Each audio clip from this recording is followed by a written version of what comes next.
네, 안녕하세요. 강릉원주대학교 김영식입니다. 강릉원주대학교 링크 3.0 사업단은 대학과 지역이 함께하는 공감 토크 콘서트 그 세 번째 시간을 마련했습니다. 대학이 살아야 지역이 산다는 대주제로 대학과 지역이 함께 발전하고 처한 상황을 현명하게 극복하기 위해 지역 인사들과 토론의 자리를 마련했습니다. 오늘은 그 세 번째 연사로 WSB 팜의 대표로 계시는 한동훈 대표를 모시고 말씀을 나눠보도록 하겠습니다. 안녕하세요. 네, 안녕하세요. 반갑습니다. 안녕하세요. 바쁘실 텐데 저희 토크 콘서트에 출연해 주셔서 감사드립니다. 네. 네. 사실 이제 제가 그 통화하면서 자료들을 좀 찾아봤거든요. 근데 잘 모르겠더라고요. 이게 뭐 하는 회사인지 잠깐 자기 소개 좀 부탁드립니다. 저는 파도 타기 즉 서핑을 하는 사람이고요. 그 서핑을 너무 좋아하다 보니까 좋아하는 일로 내 사업을 시작해야겠다라고 생각해서 해양 기상 데이터를 기반으로 하는 해변 큐레이션 플랫폼을 운영하고 있고요. 그 대표를 맡고 있는 한동훈입니다. 예. 뭐 솔직히 저 잘 이해가 안 가는 부분도 있고 일단 이해하는 건 이제 서핑. 네, 이건 서핑. 제가 이해하고 있고. 네. 사실 이제 저희들이 이제 연사 지역에 이제 연사들 이렇게 몇 번 모시고 이제 얘기를 이렇게 이제 나눠봤고요. 이제 세 번째로 이제 한동훈 대표를 이제 모셨는데 저희들이 이제 뭐 특별하게 이렇게 모신 이유는 뭐냐면 아시겠지만 이제 동해 안에 어떤 그 놀이문화라는 것들이 예전에는 상당히 제한적이었지 않습니까? 그렇죠. 네. 그리고 이제 해양 레포츠라는 거는 거의 없었었어요. 그 이유가 뭐 여러 가지 있겠지만 그건 차츰 얘기하기로 하고요.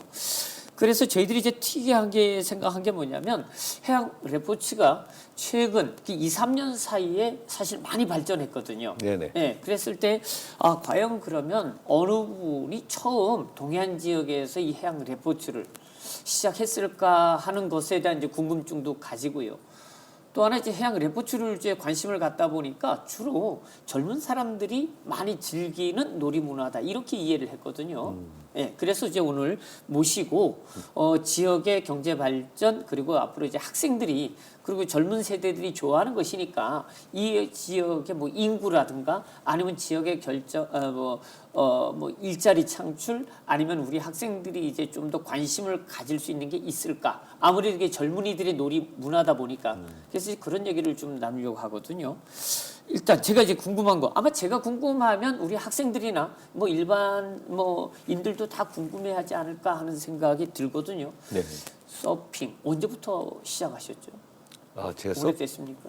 네, 지금 한 15년 정도 서핑을 해오고 있고요. 네. 어디서 시작을 하셨어요? 처음 우리나라는 탈 데가 없잖아요. 15년 전이면. 아니죠. 우리나라도 충분히 서핑을 할 곳이 계속 있었는데 예. 서핑이 도입된 게 불과 한 25년 정도밖에 안 돼요. 제주도에서 일본 교포분께서 처음 서핑을 시작하시면서 제주도 친구들이 먼저 시작한 것으로 알려져 있고요. 그리고 부산 그리고 지금 현재 모든 분들이 아시다시피 동해안 지역이 되게 각광받고 있는 거고 저는 원래 이제 20대 때부터는 원래 스노보드 선수를 했었어요. 스노우보드. 네. 그래서 자연스럽게 스노보드 선수를 하다가 이제 그와 관련된 사업 분야로 계속 일을 영위해 오다가 30살이 되던 해에 인도네시아 발리를 놀러 가게 됐거든요. 근데 인도네시아 발리를 갔더니 외국인 서양인 친구들이 전부 서핑보드를 끼고 다니는 거예요. 그 스노보드랑 서핑보드랑 비슷한 줄 알았어요, 저는. 비슷하지 않습니까? 저도 그렇게 생각했어요. 예. 근데 실제로 하고 보니까 예. 완전히 다른 분야라는 생각이 들었고 실제로 한 20년 정도 스노보드 선수를 하면서 되게 대회 입상도 많이 했었고 그와 관련된 사업도 할 정도로 굉장한 매니아였는데 예. 실제로 딱 시작했는데 정말 너무 못하는 거예요, 제가. 그래가지고 오기가 생겨가지고 그때부터 서핑을 시작하게 됐고 서핑을 시작한 다음부터는 스노보드를 거의 한 번도 안 탔어요. 둘이 뭐 다른 점이 있나요?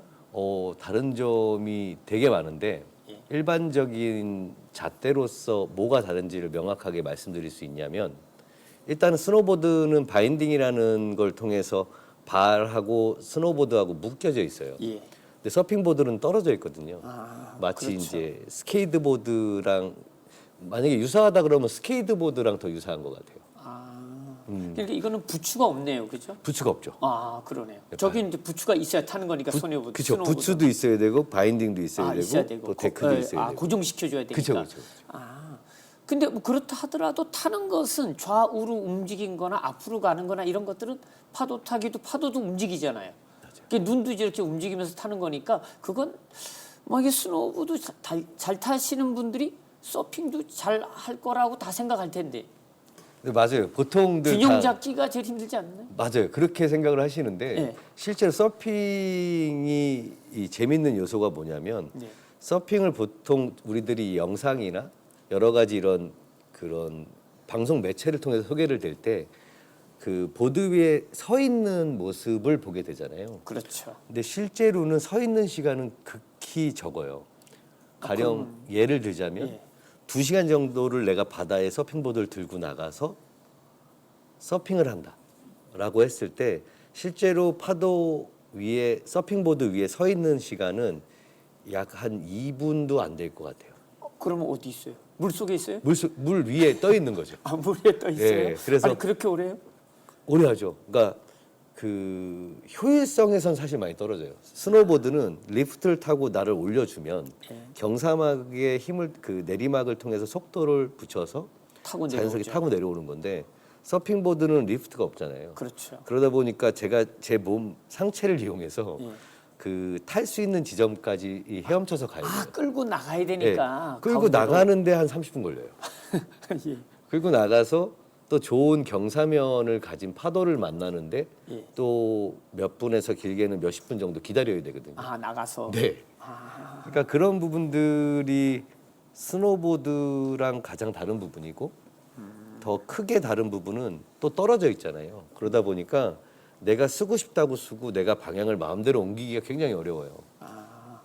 그래서 그런 부분들이 아마 일반적으로 서핑을 아직 접해보지 않으신 분들이 가장 크게 오해하시는 부분인 것 같아요. 근데 서핑 우리가 이제 그 인터넷이나 네. 아니면은 뭐 영화나 드라마 이제 외국 이렇게 보면 서핑하는 게 많이 나오지 않습니까? 그죠. 그러면 기술이 엄청 화려하거든요. 그죠. 그죠? 막 파도 맞히는데 가운데로 막 이렇게 네. 하시고 그러잖아요. 그런 거는 아무리 고수라 하더라도 그렇고. 근데 이제 중요한 거는 저도 이제 하와이에 한번 간 적이 있었는데 네네. 그때 이제 하와이에서 와이키키 네. 가니까 이제 다 그거 이제 보드를 하나씩 그쵸. 들고 다니더라고요. 그래서 이제 나도 이제 우리 집사람과 하나씩 들고 타봤는데 거기에 장점은 와이키키는 한 100m, 200m를 가더라도 물이 깊이가 낮더라고요. 네. 네, 그러니까 이제 거기서 타고 조금 들어오면 그 다음에 이제 별로 그렇게 잘 안 움직이는데 우리나라 같은 경우에도 그런 조건들이 있으면 훨씬 더 많은 서퍼들이 있지 않을까 싶은데 특히 동해안 같은 경우에는 바다가 깊단 말이죠. 그래서 저도 그게 잘 이해가 안 갔어요. 깊은데 과연 그렇게 타고 쉽게 움직일 수 있을까 하는 것, 또 위험하지는 않을까 하는 것. 그리고 또 서해안은 그러고 보면 괜찮을 텐데 그 지역은 왜 안 될까? 그 뻘이 있어서 그런가? 남쪽 같은 경우는 또 섬이 많잖아요. 그쵸. 그래서 가능할까? 뭐 이런 온갖 생각들을 많이 하는데 네. 자 일단 그러면 정리를 해서 하나씩 질문 드리면은 왜 서해안에서는 잘 못할까요? 비슷한 이유인가요? 서해안에서 잘 못한다고 말하는 건 조금 질문에 오류가 있을 수 있는 게 그렇습니까? 서해안에서도 분명히 서핑을 할 수 있거든요. 아, 가령 예를 들자면 지금 가장 많은 서퍼들이 모이는 서해안 지역은 말리포라는 곳이 있어요. 예, 말리포. 근데 이제 서해안과 동해안의 가장 큰 차이가 뭐냐면 그 파도가 생기는 과정을 설명드려야 되는데 예. 과정을 설명드리는 순간 재미가 없어져요. 그렇습니다. 너무 딥하게 들어가면 재미가 없어서 좋습니다. 예. 간단하게 설명을 드리자면 파도가 생길 수 있는 여러 가지 요소들이 필요한데 그렇죠. 그 요소를 맞이하기에 서해안은 이제 중국 지형하고 여러 가지 기압골 때문에 파도가 생성되기에 좋지 않은 지형을 가지고 있어요. 그냥 파도가 쉽게 해서 세지 않다. 파도가 생기기가 쉽지 않다. 쉽지. 근데 동해안 같은 경우는 결국 그 일본이 가로막고 있긴 하지만 네. 태평양이나 시베리아 기류를 타고서 만들어진 기압골로 인해서 예. 파도가 만들어지기 좋은 조건을 갖고 있어요. 그리고 이제 하나 더 설명을 드리자면 방금 전에 말씀하셨다시피 동해안 쪽을 깊다라고 인식하고 계시잖아요. 예, 예. 근데 동해안에서도 깊지 않은 곳이 있어요. 그 지역이 어딘가요? 그 지역이 양양이에요. 그래서 인구 이런 지역들에서 맞아요. 서핑을 많이 하는군요. 그러니까 지금 실제로 양양에 21개의 해변이 있는 것으로 알고 있거든요. 근데 의외로 그렇게 많다라는 걸 모르세요. 글쎄 말이에요. 네. 저도 고향이 양양인데 21개나 있는지는 오늘 처음 알았습니다. 네. 그래서 제가 알려드리는 거예요. 좋습니다. 예. 그럼 양양은 주로 이제 어느 지역에서 주로 활동을 하세요? 저는 지금 제가 거주하고 있는 곳은 죽도 인구 지역에 거주하고 있고요. 예. 이제 거기가 이제 너무 그 사람들이 많아지면서 저는 조금 뒤편으로 이제 이사를 했는데요. 예. 그 죽도 인구 중에서도 특히 죽도가 먼저 서핑하는 친구들이 많아졌어요. 그리고 기사문. 기사문. 네, 그리고 설악해변이라는 곳이 예, 설악해변. 지금 인기를 받고 있는데 무조건 수면이 낮다 그래서 좋은 게 아니고 무조건 수면이 깊다 그래서 나쁜 게 아니에요. 그 어떤 차이가 있냐면 수면이 낮으면 그만큼 그 스웰이라고 하는 파도에 민감할 수밖에 없다는 얘기예요. 그 연안으로 오면서 그 에너지량이 그 낮아지면서 이 파도가 밀려 올라가면서 파도가 만들어지는 거거든요. 그렇죠. 부딪히면서 깨지면서. 예.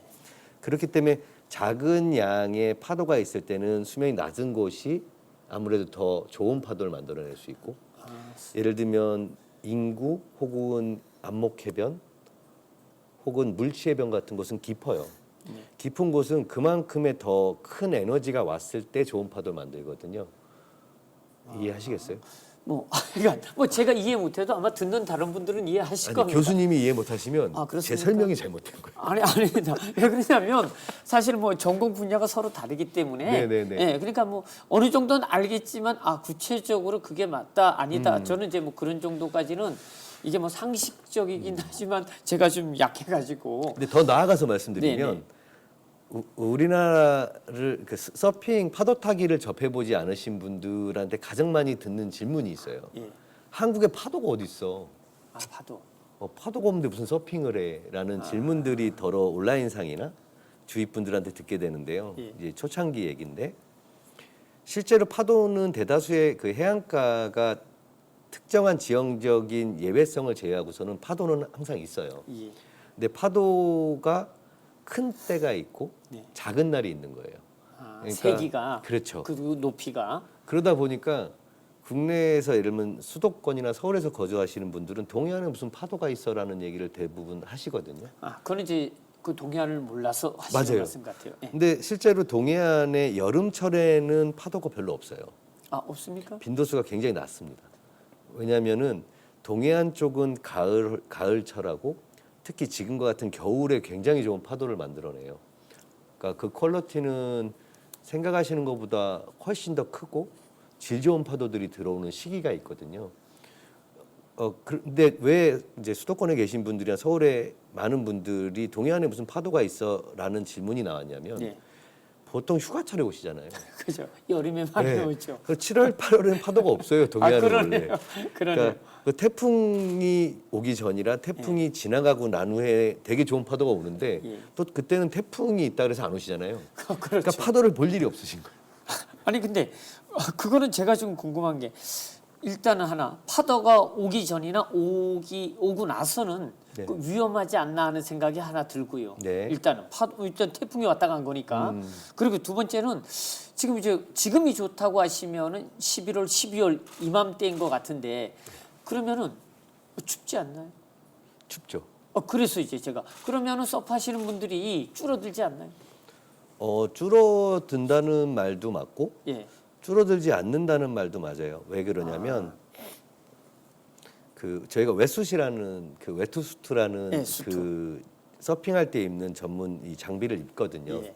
그러면 그게 미리수가 다 있어요.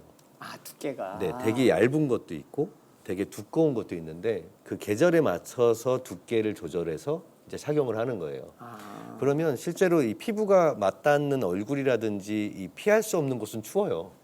근데 실제로 몸 안에는 요새 되게 성능이 좋아서 드라이 수트라는 것도 있고 물이 아예 들어가질 않아요. 그런 요소들 때문에 겨울 서핑을 계속 즐기실 수 있다라는 것이고 교수님이 말씀해 주신 것처럼 줄어들지 않나요라는 말도 맞다라고 말씀드린 이유는 한 번, 두 번 정도 체험을 해보신 분들은 겨울에 할 엄두가 안 나죠. 그러니까 그분들은 여름철에 잠깐 하시고 빠지시는 거고 예. 매니아들한테는 이 계절이 가장 그 서핑을 하기 좋은 계절이라고 알고 오히려? 있어요.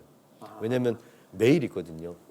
좋은 그러니까, 파도가 네. 많으니까. 그러니까 제가 지금 운영하고 있는 WSE 팜이라는 그 어플리케이션이에요. 예. 그 어플리케이션을 다운받아서 들어보시면 직접 그 안에서 실시간으로 전국에 있는 해변들을 볼 수 있거든요. 전부 다요. 전부 다라고 말씀드리기는 어렵지만 대다수의 서핑을 서핑 하고 가능한 있는 해변. 지역들. 네. 그래서 파도가 있는 지역인지 구분이 되는데 제가 여기 오늘 그 대담에 참여하기 전에도 잠깐 확인을 했는데 네. 지금 양양의 물치 해변에는 약 한 100여 명 정도 서핑을 하고 있어요. 이 시간에. 지금요? 네. 추운데. 춥죠. 어쨌든 그냥 뭐 스키도 추운데 많이 타잖아요. 네, 같은 거예요. 같은 거예요. 네, 같은 거예요. 좋습니다. 그러면 또 하나 이제 궁금한 건 뭐냐면 저도 사실은 좀 타보고 싶은데 네. 이 비용은 얼마나 들어? 만약에 프로그램이 괜찮다 그러면은 우리 학교도 이제 강릉원조대학교가 가지는 특징 중에 하나가 이제 동해바다에 접해 있는 대학이란 말이죠. 그쵸. 그러니까 학생들에게 좋은 퀄리티 있는 수업이나 퀄리티 있는 컬처, 지역의 문화, 해양 문화를 갖다가 접해 볼 수 있는 기회를 준다는 것은 학생들 유치에도 제 생각에 상당히 많은 도움이 될 것 같아요. 그러면 이제 학생들 보고 네 해양 가가지고 같이 이렇게 할 수 있도록 프로그램 만들어 가지고 한번 뭐 실습도 해볼 수 있는 거고요. 그거는 제 생각에 이제 업체 측에서는 미래 고객을 확보한다는 차원에서 긍정적일 수 있고 학생들 입장에서는 미리 한번 경험해보고 이 스포츠가 이 놀이문화가 내게 맞는지 안 맞는지 이런 것들을 경험해볼 수 있는 좋은 기회가 되지 않을까 하는 생각도 들거든요. 근데 이제 문제는 이제 비용에 대한 문제인데. 네. 그렇죠. 이거 뭐 한 번 사면 뭐 성인들은 뭐 키가 자라고 하는 게 아니니까요. 그렇죠. 네, 그 한 번 사놓으면 뭐 꾸준히 입을 수 있는 거고 뭐 렌트도 분명히 할 수 있을 거고 보드 같은 경우도 뭐 그렇지 않을까 싶은데. 그러니까 저 같은 경우는 이제 그런 스쿨이라든지 렌탈업을 하고 있는 사람은 아니라서 정확하게 말씀드리긴 좀 어렵지만 예. 제가 이제 그 주변에 그런 걸 운영하시는 분들이 많다 보니까 예.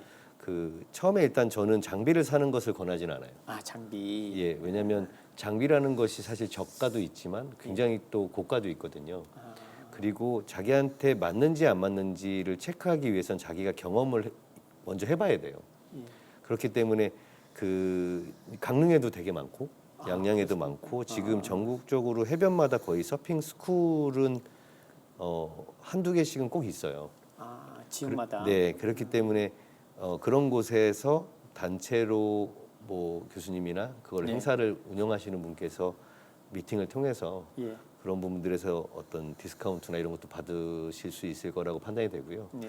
그리고 실제로 이제 렌탈 강습을 하는 비용이 지금 현재는 1대1이 약 한 12만 원에서 15만 원으로 알고 있고 네. 그리고 1대2, 1대4, 1대8 이런 몇 명이서 받느냐에 따라서 강습료가 달라지거든요. 다양한 프로그램이 이제 네. 있는 거네요. 그래서 체험 강습 같은 경우는 뭐 5만 원, 6만 원 정도에도 배울 수 있고 그러면 수트라든지 서프보드라든지 강사 레슨까지 포함한 가격이기 때문에 다른 여타 레포츠보다는 훨씬 더 금액이 낮다라고 저렴하네요. 맞아요. 굉장히 생각보다는. 낮아요. 네.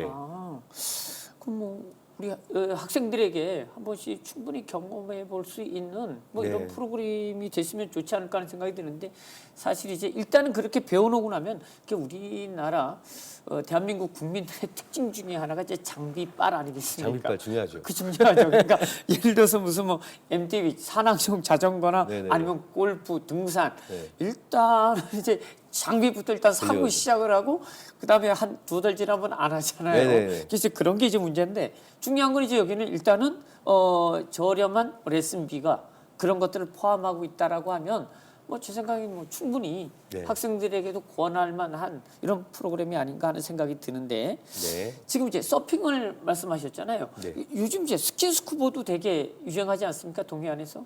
스킨스쿠버보다는 제가 알기로는 프리다이빙이라고 프리다이빙. 네, 그런 가스통이나 산수통이나 이런 거를 매지 않은 상태에서 이렇게 그냥 되게 긴 오리발이라거나 예. 하는 걸 착용하고 하는 게 지금 최근에 젊은 층 상대로 굉장히 이제 유행을 시작했다고. 네. 보여지고 스킨스쿠버 같은 경우는 당연히 이제 젊은 층에서도 하시는 분들이 많지만 예. 결국에는 이렇게 연령층이 달라요.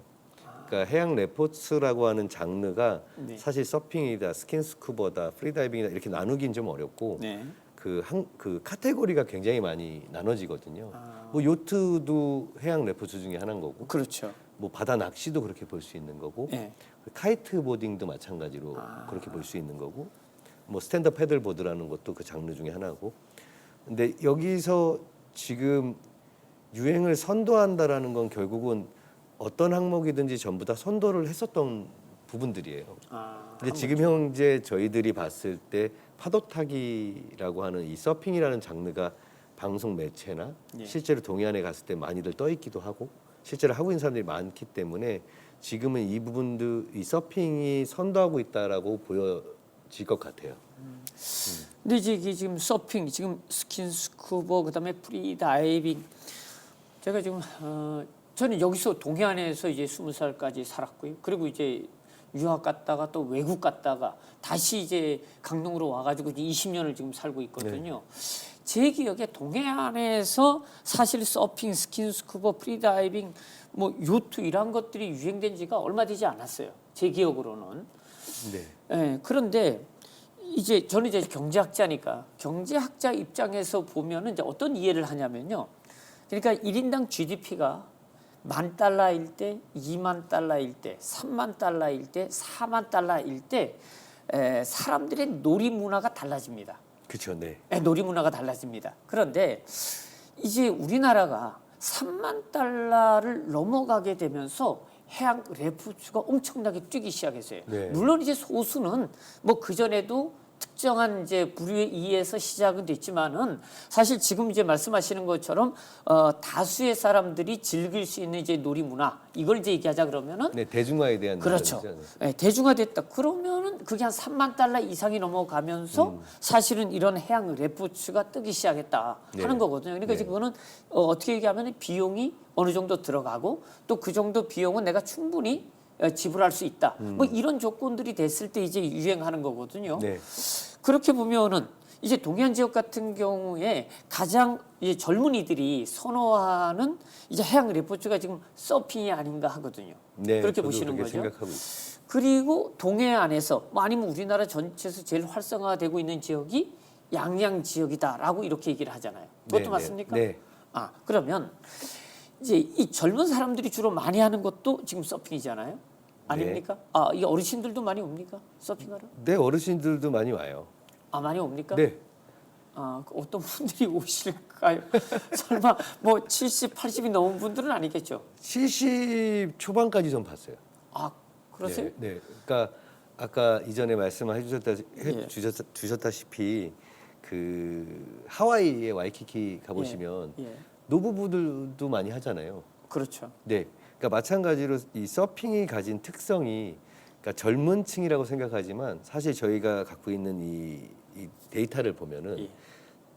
20대가 아니고 30대가 가장 많습니다. 30대가 많습니까? 30대가 가장 많고 20대 비율과 40대 비율이 거의 같아요.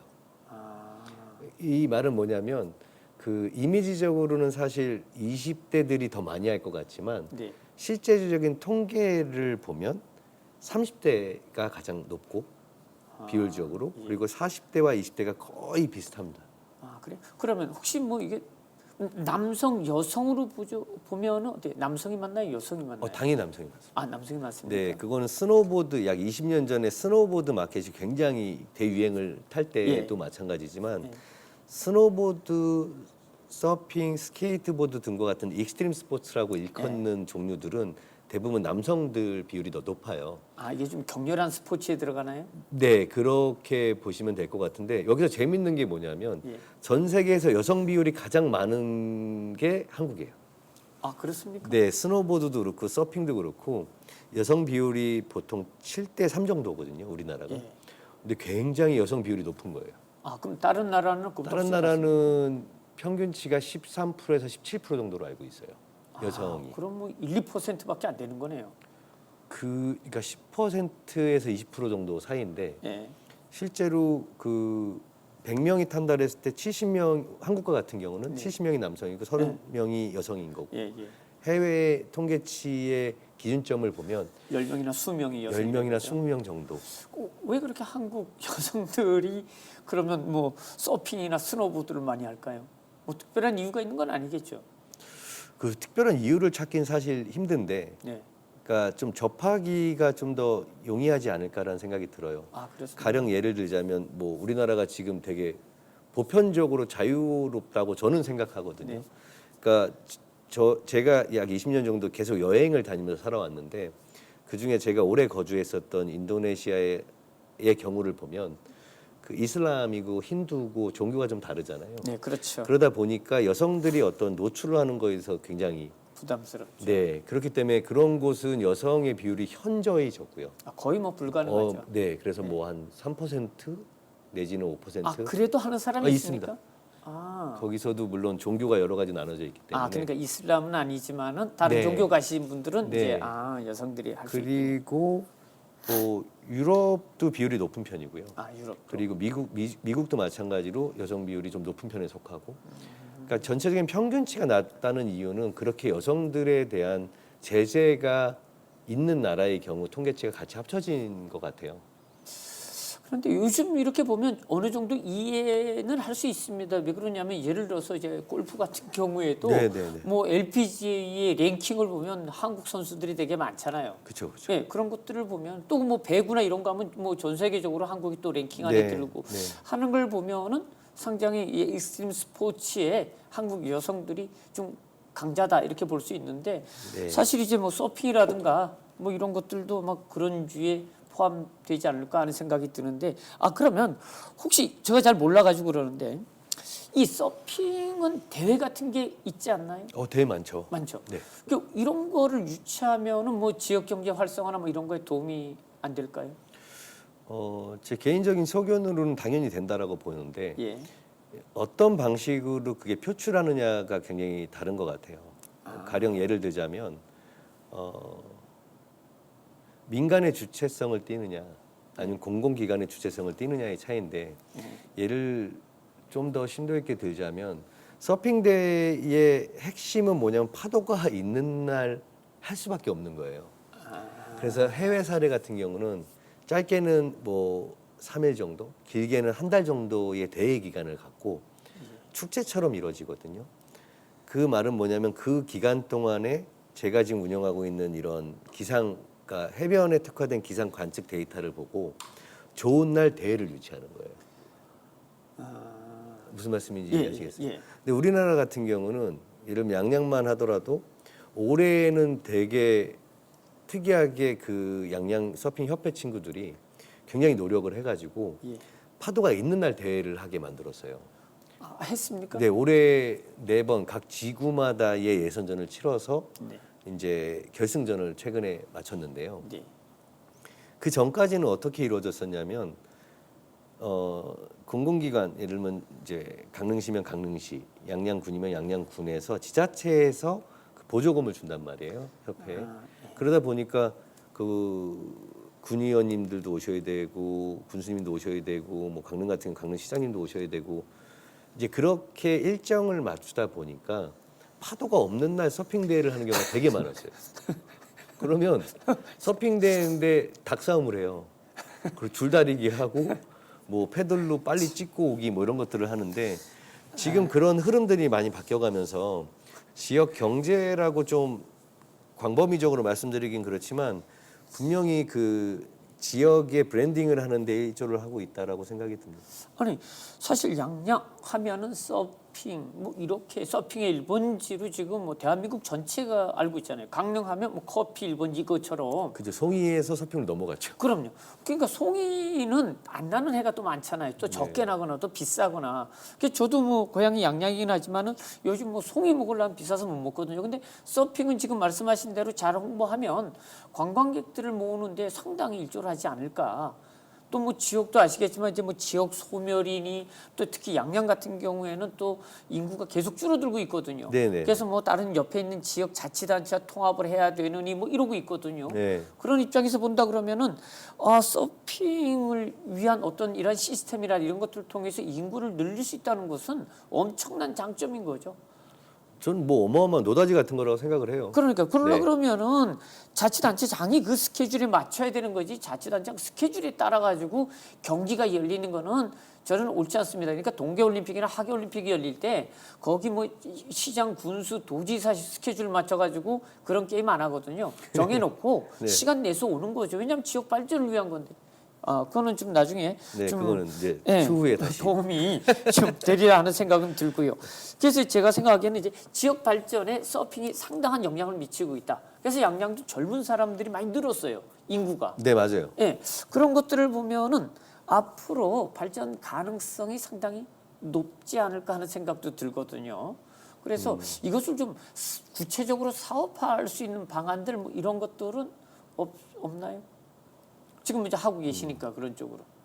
사업화를 네. 한다라는 게 이게 사실 어느 관점에서 바라보느냐에 따라서 완전히 다른 말 같아요. 아, 그렇습니까? 무슨 말이냐면 지금 현재 앞으로도 가능성이 있냐 그러면 가능성을 사실은 저는 보여줬다고 생각하거든요.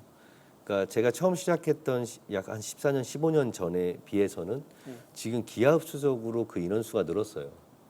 이미 제가 처음 시작할 때 약 한 2,000명에서 5,000명 정도였다. 본다면 지금은 명확한 수치로는 나타내기가 좀 어렵긴 하지만 한 80만 명 정도로 유출을 하고 그렇게 많이 있어요. 늘었습니까? 네. 근데 그거 80만 명이라는 숫자는 결국 한 번이라도 여름철에 서프보드 위에 올라가 본 사람까지 통계를 낸 것 같아요. 아, 예. 뭐 그 안에는 여러 가지 중복 횟수라든지 이런 것들도 있겠지만 굉장히 빠르게 성장하고 있는 거고 실제로 지금 교수님이 말씀해 주신 것처럼 서핑으로 인해서 양양군이 엄청난 브랜드처럼 되어버렸잖아요. 그러니까 브랜드를 하나 새로 만든 거죠. 네, 근데 그게 과연 지자체가 만든 것이냐 그럼 그렇지 않다는 그렇지 거예요. 않죠. 네, 그래서 예. 제가 지금 여기 교수님 말씀에 좀 이어나가서 얘기를 드리자면 네. 보다 중요한 거는 지금 이 가치를 이 흐름을 결국 저는 큰 흐름이라 보거든요. 이 큰 흐름을 어떻게 막지 않고 막히지 않고 순풍순풍 자기가 그 흐름 따라서 쭉 갈 수 있느냐에 대한 논점이라고 보여져요. 그러니까 거기서 산업화시킬 수 있냐라는 질문에 대해서는 산업화가 되어 가고 있다라고 보여져요. 아, 지금요. 네. 그러니까 지금 이제 말씀한 것에 이제 동의하는 것이 뭐냐면 민간이 이런 것들을 이제 추구하는 것, 네. 그다음에 이제 공공기관이 이것을 추진하는 것은 많은 차이가 있어요. 큰 차이가 있죠. 네, 많은 차이가 있어요. 이제 그런 입장에서 본다 그러면은 지금 이제 양양의 이 서핑에 대한 이제 문화는 그나마 다행인 거는 공공기관이 시작하지 않았다는 거예요. 맞아요. 민간이 끌고 가고 있다는 거고 민간이 끌고 가고 있다는 것은 뭐냐면 손님들이 좋아하는 것 그다음에 그것을 즐기는 사람들이 좋아하는 쪽으로 계속 발전해 나간다는 거거든요. 네. 그런데 이제 기관이 등장하게 되면 그렇지 않아요. 이게 무슨 법 따지고 무슨 거리 따지고 뭐 따지고 뭐 날씨 따져서 위험하면 못하게 네. 하고 이런 게 등장하게 되면 사실 성장세가 딱 꺾여버리거든요. 네, 맞아요. 그런 면에서 본다라고 하면은 사실 공공기관보다는 민간이 주도하에 추진하고 있다라는 것은 상당히 발전 가능성을 더 내다볼 수 있다. 네네. 이렇게 보는 거고. 네. 그 대신에 이제 공공기관은 지금 제가 이야기했지만은 좀 서포트만 잘해줘도 돼요. 간섭은 맞아요. 하지 말고 맞아요. 좀 물질적으로나 아니면 행정적인 서포트만 잘해도 얼마나 이제 많이 큰 사업으로 추진될 수가 있는데 산업으로 그러니까 산업화시킬 수 있는 거죠. 근데 이제 이게 동해안 지역에서는 이게 쉽지 않은 것도 있거든요. 혹시 뭐 그런 게 있으면 한두 가지 좀 얘기해 주실래요? 이걸 좀 하면은 더 좋았을 텐데 이것이 법이라든가 오히려 공공기관이 있어가지고 이게 우리가 이제 이게 뭐 다큐나 뭐 시사 프로는 아닙니다. 그런데 이제 하다 보니까 아 이런 것들은 좀 불편하더라. 뭐 이런 게 있을 수 있잖아요. 예. 있죠. 어떤 게 있습니까? 그러니까 두 가지 정도의 예시를 들 수 있을 것 같은데 예. 첫 번째는 이거는 사실 동해안권에 있는 공공기관만의 문제는 아닌 것 같아요. 예. 파도가 있어야지 서핑을 할 수 있고 파도가 없어야지 스킨스쿠버 같은 걸 할 수 있거든요.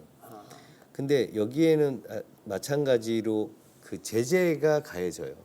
가령 예를 들자면 태풍 경보나 이런 거는 사실 누구나도 인지할 수 있을 만큼의 위험 요소를 갖고 있기 때문에 그렇죠. 그런 날은 제재를 취하는 게 맞죠. 아 그렇죠. 근데 이제 이런 경우가 있어요. 파도가 되게 크게 들어오는 날이 아니고 서핑하기 적합하게 들어오는 날인데도 불구하고 예. 풍랑 경보, 그 풍랑주의보, 풍랑주의보 때는 허가제로 들어갈 수가 있긴 하거든요. 네. 근데 그런 법에 대한 규제가 좀 명확성을 띄어야 된다고 보여지는 거예요. 그러니까 어느 날은 그러니까 사실 전문가가 누구냐 그러면 서핑 같은 경우 저 같은 친구들이 전문가라고 보통적으로 얘기를 하고 예. 그리고 뭐 스킨스쿠버는 또 그거에 대한 전문가가 있으실 거고 그렇죠. 바다 낚시도 그렇고 근데 형평성에 대한 문제가 가장 먼저 대두돼요. 형평성이라는 건 어떤 거와 어떤 거에 대한 형평성일까요? 그러니까 기관에서 바라봤을 때는 이걸 이렇게 풀어줘 버리면 그 책임 우리한테 오는데 예. 이걸 이렇게 닫았을 때는 이렇게 또 빈축을 사는데 그와 같이 어디서 바라보느냐에 따른 문제에 따라서 이제 제재를 가하는데 그 제재가 형평성이라는 이유 때문에 사실 납득하기 힘든 경우가 꽤나 있거든요.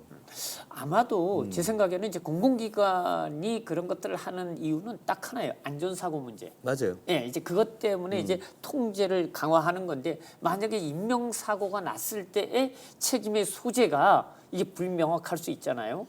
아마 그랬을 때 그런 것 때문에 그렇지 않을까 하는데 사실 이제 그 운동하는 입장에서는 아까 말씀하셨듯이 11월 달, 12월 달이 제일 좋은 타임인데 그것이 이제 다 만약에 여러 가지 제한들 조건 때문에 다 막아버린다 그러면은 사실 이제 공쳐야 되는 거잖아요.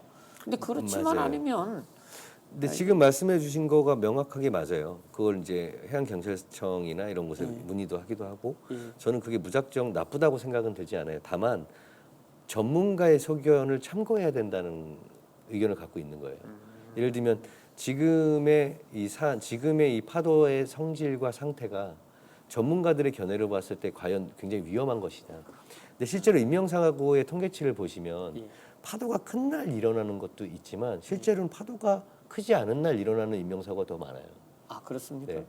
아, 그러니까 결국은 그 부주의에서 일어날 수 있는 일들인데 이걸 함축적으로 모두 형평성 혹은 이 통일성을 띄어야지 결국은 이렇게 결론을 내기가 좀 도출하기 쉽잖아요. 그러니까 하나는 이제 일관성이 없을 수 있고 그다음에 이제 또 하나는 너무 일방적으로 정해놓고 그 네, 룰에 따라라 이렇게 이제 한다는 말씀이신 네. 거죠. 그 제 생각에는 만약에 그게 문제라 그러면 사실 뭐 해양 경찰청 뭐 이제 바다를 관리하시는 분들하고 그다음에 각 시군에 있을 테니까 그분들하고 전문가들하고 위원회 같은 것들을 하나 만들어 가지고 네. 만약에 그럴 경우에 모여 가지고 아 지금 이 날씨 정도 이 정도 풍속 이 정도 파도 정도는 뭐 괜찮다라든가 그래서 굳이 만약에 좀 위험한 수위에서 한다라고 하면 뭐 와가지고 좀 보호도 해줄 수 있는 거고 서로 좀 이런 것들을 조정하면 좋지 않을까 하는 생각도 들거든요. 저도 그렇게 생각을 해요. 네, 그게 더 네. 합리적이잖아요. 네. 어차피 뭐 지역 발전을 위해서 하는 거고 그러니까 서핑을 즐기는 분들은 뭐 당연히 그맘때 다 내려올 거고 지금 말씀하신 대로 그 타이밍이 제일 네네. 많다고 하면 그러면은 더 활성화시킬 수 있는 기회인데 이것이 왔는데 여러 가지 뭐 제한 조건들 때문에 뭐 바다에 나가면 안 된다 막아버리면은 이거 난감할 수 있겠죠. 그렇죠. 그러니까 서퍼들도 자기가 죽으려고 파도에 뛰어들어가는 경우는 없거든요. 그렇죠. 그러니까 그 레벨에 맞는 파도 크기가 있고 예. 그 자기의 실력에 맞게 들어갈 수 있는 건 그 주위에 있는 서퍼분들이 그런 거에 제재를 스스로들 가해요. 넌 들어가면 안 될 것 같아. 나도 이 파도는 좀 위험할 것 같아. 근데 결국은 그 익스트림 스포츠가 가지는 중요한 요소들 중에서는 네. 상급자로 가기 위해서는 더 큰 파도나 더 어떤 위험 요소를 당연히 리스크를 갖고 있는 부분들을 뛸 수밖에 없거든요. 근데 그랬을 때 그런 것들을 좀 자체적으로 좋은 상의하에 지금 교수님 말씀해 주신 것처럼 그런 기준점을 좀 더 보다 명확하게 만들면 좋을 것 같다. 뭐 어차피 지역에서도 지역 경제 활성화라는 차원에서 지금 이제 서핑이 그 중요한 자리로 잡아져. 그 지금 이제 양약뿐만이 아니고 지금 아까 안목도 말씀하셨잖아요.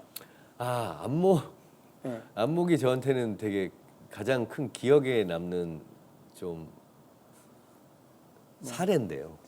그 아픈 사례입니까? 그러니까 아니면 제가 동해안에서 가장 좋아했던 서핑 스팟이 어디냐 그럼 저는 안목이었어요. 안목이었어요. 예, 제가 그러니까 양양으로 이주하기 전에 원래 살던 곳은 강릉의 신도브레뉴라고 예, 하는 예, 아파트에서 거주를 처음 시작했는데 3년 정도. 아, 그때 왜 그쪽으로 내려왔냐면 안목해변이 서핑이 가능한 해변이었어요.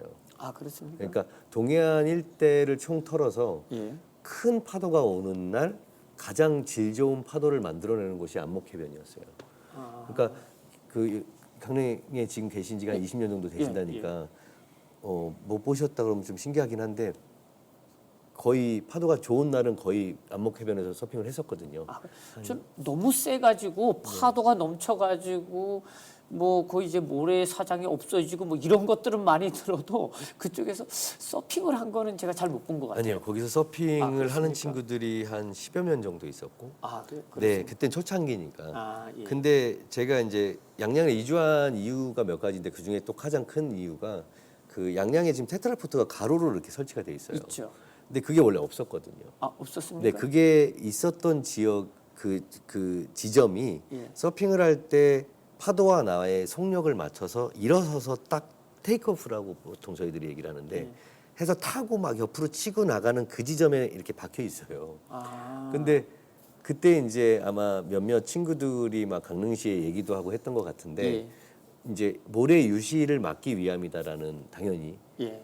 이제 중요한 거잖아요. 그렇죠. 그러니까 이제 다들 이해를 하고 뭐 어쩔 수 없이 포기도 하고 뭐 찾아가서 그렇게 얘기도 해본 친구들이 있다라고 알고 있는데 예. 이제 모든 것들이 그런 것 같아요. 어느 관점에서 보느냐에 대한 건데 이제 보편적으로 보편타당하게 모래 유실되고 매년 모래를 몇십억씩 갖다 놓고 그렇죠. 그런 거보다는 그런 것들이 당연히 필요하다고 생각이 들잖아요. 예. 근데 이제 해양 레포츠라는 건 결국은 내 실생활에 지대한 영향을 미치긴 하지만 결국 안전과 그런 어떤 공공기관의 자금, 세금을 계속해서 소비하는 것보다는 크진 않다고 당연히 저도 보거든요. 근데 이거를 조금만 비틀어서 저희 쪽 관점에서 보자면 안목이라는 것이 커피거리로 굉장히 그 문화적 가치가 높아졌잖아요. 그렇죠. 뭐 그린에서 땅값도 상승했고 엄청나게 토지도. 올라갔죠. 예. 근데 결국은 이게 언제까지 가느냐라고 본다면 지금 사실 예전 같지는 않잖아요. 그렇죠. 안목이. 그럼 그때 만약에 서핑을 하는 친구들한테 성지처럼 그 공간을 비워놨다고 가정한다면 예. 지금 양양으로 많이들 가고 있는 그 인원들 중에 상당수는 왜냐하면 커피거리라는 이미 만들어진 문화적인 그 헤리티지가 있잖아요. 그렇죠. 그 위에서 서핑이라는 새로운 콘텐츠가 덧입혀졌으면 아마 저는 그 가치가 되게 오랜 기간 동안 변하지 않을 거라고 생각을 하거든요. 아, 그런 관점에서 봤을 땐 과연 그때 테트라포트를 넣는 게 맞았을까? 뭐 그건 지난 일이니까 네. 틀리다 맞다의 개념보다는 아, 뭐 어느 쪽에서 바라보느냐의 시각적 차이인 것 같아요. 제가 가장 아쉬운 부분이 그거예요. 안목. 그러니까 강릉에서도 충분히 그렇게 이제 사업화하고 산업화하고 충분히 즐길 수 있는 곳이었는데 그 지금 하면은 안 되나요? 지금 테트라포트가 있기 때문에 이제 그걸 빼지 않는 이상에는 아, 바닥에 쉽지 있는 않을 게 거고. 깔려 있으니까. 네, 그리고 그 바닷면의 지형이 굉장히 파도를 만들어내는 중요한 요소이기 때문에 예. 지금은 또 어떻게 변했을지 모르고 예. 강릉에도 금진이라든지 강릉 사천이라든지 서핑을 하는 지역이 있어요. 아, 있습니까? 근데 뭐 예전 안목에 비해서는 상징성 자체가 굉장히 틀리죠. 아, 그러니까 안목거리는 안목 자체가 가지고 있는 정체성이라는 게 상당히 뭐 알려진 곳이니까 네. 거기다가 이제 서핑까지도 하면 사실 최고의 젊은이들의 네. 놀이문화를 만들어낼 수 있는 곳이었는데 네. 그 뭐 진작에 좀 알았으면 저희들이 좀 어떻게 좀 도와드릴 수 있었을 텐데. 근데 그때는 서핑 그 파도 타기라는 거 자체에 대해서 인지를 하고 계신 분들이 많지가 않았어요. 아, 이게 산업화 해가지고 이 지역에 이렇게 좀 활성화되고 할지를 예측을 못했다는 예측을 얘기죠. 못 하셨죠. 그리고 충분히 저도 공감하고 이해하는 게 예. 뭐 그 몇십 명을 위해서 그 세금으로 진행하는 뭐 모래 유실을 막고자 한 건데 그런 부분을 뭐 서핑하는 친구들 몇십 명, 몇백 명이 있다 그래서 그 당시 때 그런 것들을 막기에는 당연히 힘든 부분이었고 또 그 당시에는 또 막아서도 안 된다고 또 생각을 하는 친구들도 있었어요. 아, 그래요? 근데 네. 이제 이 해안 침식 동해안의 해안 침식 현상은 어제 오늘 얘기가 아니고요. 그다음에 이제 바닷속에 이제 그러한 물질들을 넣었다고 해가지고 침식이 안 일어나느냐? 사실 그것도 아니에요. 지금도 이제 해안 침식에 관해서는 논란도 많고 문제도 많습니다. 뭐 방파제가 어떤 느니 이렇게 그렇기 때문에 사실 뭐 이 시간이 뭐 그런 시간은 아닌데 네네. 좀 안타까운 건 있네요. 왜냐하면 이제 그런 것들이 아니었다라고 하면은 강릉에서도 충분히 네. 이러한 놀이문화 그러니까 서핑이나 이런 것들이 좀 원조로 자리 잡을 수 있었을 텐데 하는 아쉬움은 네. 좀 많이 남네요. 네, 저도 되게 크게 아쉬운 부분이 사실은 안목해변이에요. 자, 그다음에 또 질문을 하나 주셨는데 WSB 팜 지금 운영하고 계시잖아요. 네네. 어플을 운영하고 계신데 이 어플을 제작한 뭐 계기나 뭐 이런 게 있나요? 이 WS팜이라는 이 어플리케이션이 어떻게 생겨나게 됐냐면 예. 제가 서핑을 처음 했던 시점에 양양이나 강릉을 오려면 서울에서 한 3시간 반 정도 혹은 4시간 반 정도 걸리는 시기였잖아요. 약 한 그렇죠. 15년 전, 13년 전이. 예, 고속도로는 뭐 영동 고속도로 하나밖에 그쵸, 없을 때니까. 그쵸. 예, 예, 예. 이제 그러다 보니까 그때 의지할 수 있는 거는 기상 상황을 알 수 있는 그때는 우리나라 그런 어플리케이션이 없었고 일본의 그런 기상 관측 데이터를 통해서 혹은 해외에서 만들어낸 그런 것들을 통해서 보고 유추해서 이 정도면 파도가 괜찮을 것 같은데 하고 오는 거예요. 그러고 왔는데 파도 퀄리티가 굉장히 떨어져서 짜장면 먹고 그냥 올라가거나 뭐 회 좀 먹고 올라가거나 그런 경우가 더러 있었어요. 근데 이런 상황이었고 그러다 보니까 서핑을 좀 하게 되면 그 지역의 로컬 분들과 친해지잖아요. 그렇죠. 그럼 전화를 해요.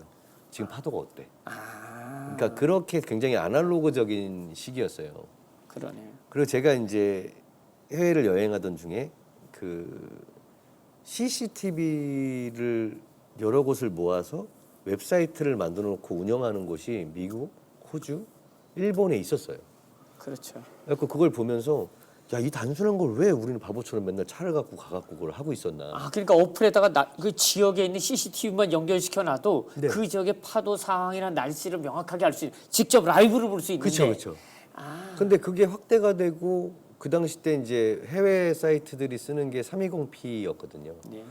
근데 그게 그 당시 때 우리나라가 이미 100메가가 된 상황이었기 때문에 HD 카메라가 구현이 되고 있었어요. 그럼 이거를 해보면 야, 집에서 누워서 보고서 출발하면 되겠는데? 그렇죠. 라는 단순한 생각으로 제가 그때 발리에서 한 6년 정도 거주를 할 때였는데 예. 한국에 들어와서 찾아봤어요. KT도 전화해보고 SK도 전화해보고 LG도 전화해보고 했는데 문제가 생긴 거예요. 한 카메라당 4명 이상이 볼 수가 없는 시스템인 거예요. 아, 카메라를 설치해 놨는데 네, 그 설치하고. 동시에 4사람이 들어가서 볼 수밖에 없는 그 4사람 이상은 못 본다는 못 얘기죠. 본대요. 왜 그러냐면 서버 비용 때문에 그런 거예요. 아, 그러다 보니까 야 이거 눈앞에 보이는데 이걸 어떻게 하지? 해서 서버 회사를 따로 찾고 카메라를 저희들이 직접 달고 예 그렇게 해가면서 처음에 6개의 카메라로 시작을 했고 예. 지금 현재는 52대 아, 쉬운 두대요. 네 전국의 제주도 뭐 양양 지역은 물론이고 고성, 강릉, 제주도, 포항, 뭐 말리포까지 해서 다 달아놨고 아, 그럼 뭐 서핑 좀 할 수 있는 장소는 다 그냥 거의 달려 다 있는 해놨어요. 거네요. 그리고 나아가서 발리 해외 그 인도네시아 발리에도 3곳 다 설치를 해놨거든요. 아, 그럼 여기서 지금 들어가서 발리걸 네, 볼 볼 수 수 있어요. 있습니까? 네. 파도를. 네. 아, 필리핀은. 필리핀을 제가 그래서 이제 그저께 귀국했잖아요. 아, 요번에 가신 필리핀도 게. 이제 그것 때문에 영업하고 그쪽에 이제 관계자들하고 좀 상의를 해보려고. 근데 이제 지금 이제 그 아시아를 대표하는 그런 어플리케이션이 아직 현재 없거든요. 그 제가 목적지로 생각했던 것도 미주는 있어요. 미주를 장악한 그런 회사가 있고 일본도 있고 독자적으로. 그러면 궁금한 게 우리나라에서도 네. 이 서핑만 위해서 외국으로 나가는 관광객들이 많이 있습니까? 어마어마하죠. 아, 맞습니까? 지금 굉장히 많아졌습니다. 예를 들면은 발리에 10여 년 전에 서핑을 위한 목적으로 방문하는 사람이 1년에 1,000명이 안 됐어요. 아, 예. 근데 그 코로나 바로 이전 연도에 통계치로는 10,000명이 됐거든요. 엄청나게 늘어나. 인도네시아 발리 한 지역으로 가는 한 사람. 지역만. 그러니까 지금 현재는 대만, 예. 뭐 호주, 하와이, 캘리포니아, 뭐 가깝게는 일본까지 예. 이렇게 겨울철에 나가는 사람들이 굉장히 많아졌고요. 여름 휴가철에도 많고 그래서 그런 부분들이 이 서핑의 지금 이 트렌드를 선도하고 있는 것들을 잘 자아낼 수 있는 그 통계치 데이터라고 생각을 해요. 저는 저 이제 골프를 좋아하다 보니까 네. 세계 골프 투어는 이제 동남아나 겨울에 많이 가거든요. 클럽도 가시죠. 근데 저는 뭐 클락은 뭐 여기 뭐 가까운 데서 이제 가니까 그렇긴 한데 서핑 투어는 이건 저 처음 들어보거든요. 근데 이런 분들도 이제 많다는 말씀인 거죠. 그럼 현지에서 한인 분이 한인 서퍼가 네. 대표로 있는 그 스쿨이나 캠프도 많고요. 지금 그 발리에만 그 작은 섬에만 한 40여 곳이 운영하고 있어요. 한국 분이요. 예, 한국 분들이 하시는. 뭐 대단하시네요. 저는 맨날 그 골프만 그런 게 있는지 알았더니 골프랑 시스템이 비슷합니다. 그렇습니까? 네네. 오케이. 현지에서 레슨도 해주고 예. 그런 것들 예약도 미리미리 해주고 차량도 이용 가능하고 숙박도 제공하고. 가능하고요. 네네. 나중에 한번 좀 이용해 보도록 네네, 하겠습니다. 이용 한번 해보시면 예, 예. 좋을 것 같아요. 그리고 이제 또 질문 하나가 이제 지금 스노보드 이제 프로 선수였다고 말씀하셨잖아요. 네네네. 근데 이제 사실은 이게 자기 직업을 바꾸거나 어떤 운동 선수도 종목을 바꾸기는 사실 쉽지가 않지 않습니까? 사실은 왜냐하면 이제 계획도 그렇지만은 지금 말씀하신 것처럼 이게 스노보드하고 서핑은 전혀 또 다른 또 운동일 수 있거든요. 말씀하셨지만 이제 뭐 보드 자체도 다르고 여러 가지 이제 운동도 다르고. 근데 이런 것들이 글쎄 앞으로 뭐 또 다른 계획으로 인해 가지고 다른 걸 또 뭐 하고 싶다든가 아니면은 또 뭐 다른 프로젝트로 바꾸거나 뭐 그럴 계획은 없으신 거죠 지금? 그러니까 저는 그런 계획은 세우질 않아요. 안 해요? 왜냐하면 지금 말씀하신 것처럼 그런 게 어렵다고 생각하시는 분들은 전 반대로 그게 잘 이해가 안 돼요. 왜요? 왜냐하면 이 사람이 이 감정을 가지고 있잖아요. 그렇죠. 근데 제가 지금 바라보는 내가 지금 좋아하는 것이 무엇인가에 대한 이 핵심적인 논점만 정확한 결론을 내릴 수 있으면 저는 언제든지 당연히 바꿔야 된다고 봐요.